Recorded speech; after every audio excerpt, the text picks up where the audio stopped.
Hello and welcome to Crime Watch Daily Updates. I'm your host, Anna Garcia. Santa Cruz is a beautiful town in Northern California where residents get to experience the best of both worlds, the beaches and the mountains. Though it's idyllic and charming, Santa Cruz is also home to the dreadful kidnapping and murder of 8-year-old Maddy Middleton. On July 26th of 2015 at about 4:15 p.m., Maddy hopped on her Razor scooter and was never seen again. Her parents and neighbors reported the 8-year-old girl missing, and they searched everywhere for her.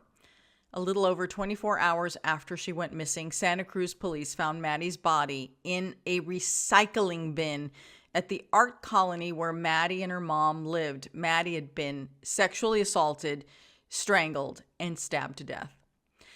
15-year-old Adrian Gonzalez also lived in the area, and he quickly became a suspect in Maddy's disappearance and murder. He was arrested and charged with murder, kidnapping, and sexual assault.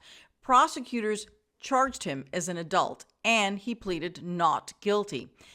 His case, however, got transferred back down to juvenile court because of a California Supreme Court ruling that said no one under the age of 16 could be tried as an adult. In April of 2021, he pleaded guilty in juvenile court to all the charges against him.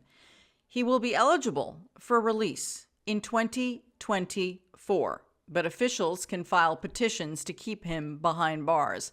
Let's look back at the terrible murder of a young girl who was never able to reach her full potential or achieve her dreams. Maddy Middleton, only 8 years old, goes missing. The frantic search to find her is on. Maddy's mother, Laura Jordan, still trying to come to terms with what's happened. I already fell apart. Now I'm just in survival mode. I can't explain how difficult this is. Then, the horrifying news. Maddy's found, beaten and stabbed, sexually assaulted and strangled. Her father struggling to handle the devastating loss. It's a hard loss, my little angel. Maddy was murdered in an apartment not far from her own home in an artist colony in Santa Cruz, California. Her tiny body strategically hidden inside a recycling bin. Just to think that somebody could do that to someone else's baby child she's never coming back. The tragedy stunned this tight-knit community. It's so shocking. It's just horrible. It's not something that you can fathom. And the people in this peaceful place along the California coast walked in fear. Was there a killer living among them? We have to be careful, even our neighbors, where the kids go. Who in the world would want to hurt this sweet little girl? One 15-year-old neighbor boy seemed especially interested in the search for Maddy's killer. Adrian Gonzalez, obsessed with finding out as much as he could about the investigation. A neighbor talking to reporters says Adrian continually questioned him. They kept asking any updates, and I was like, we're not getting anywhere, I don't know. Reportedly, Adrian was watching the search while spinning his yo-yo. Every time I spoke to you guys or the police or the FBI, he would like, any updates? And I was like, dude, why do you keep asking me? You're the only one asking me and asking my brother and asking everybody. As soon as Maddy's body was found, Adrian tried to run away. That inquisitive and anxious 15-year-old boy, a quiet piano player, whose best friend seemed to be his yo-yo, is arrested for Maddy's brutal murder. Cries of disbelief echo from the family's home. It's just horrible, and you feel bad for both families. Before the murder, according to our affiliate Kron, Adrian told friends he was suicidal, and he reportedly talked about killing to get a reaction. Another clue that Adrian was on the path to a violent outburst, according to the San Jose Mercury News, was his alleged abuse of his own dog years earlier. Phil Chalmers studies teen killers, but has never spoken with Adrian. Many of these kids had one or two of those behaviors in their life.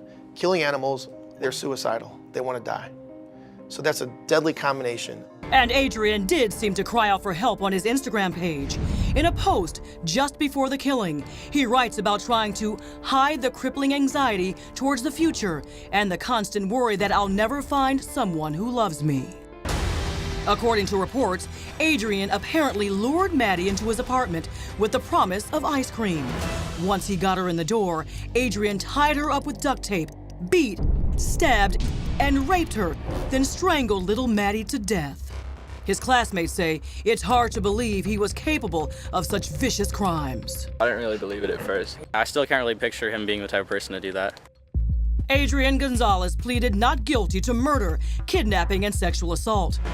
The district attorney is charging Adrian as an adult. You look at the nature of the crimes, you look at how the crimes were committed, you look at the age of the offender, and you look at criminal record. Maddy's father wants justice. You want to make sure that if he did this, that he's not able to do it again. But also peace. Because of all the talk about the alleged brutality by a 15-year-old, Maddy's father says he now wants to shift the focus to his daughter's legacy. I just keep feeling strongly that there's positive to come out of this. And I've seen it. I've seen it with people, how they interact, how they care more for each other, how they take things less for granted.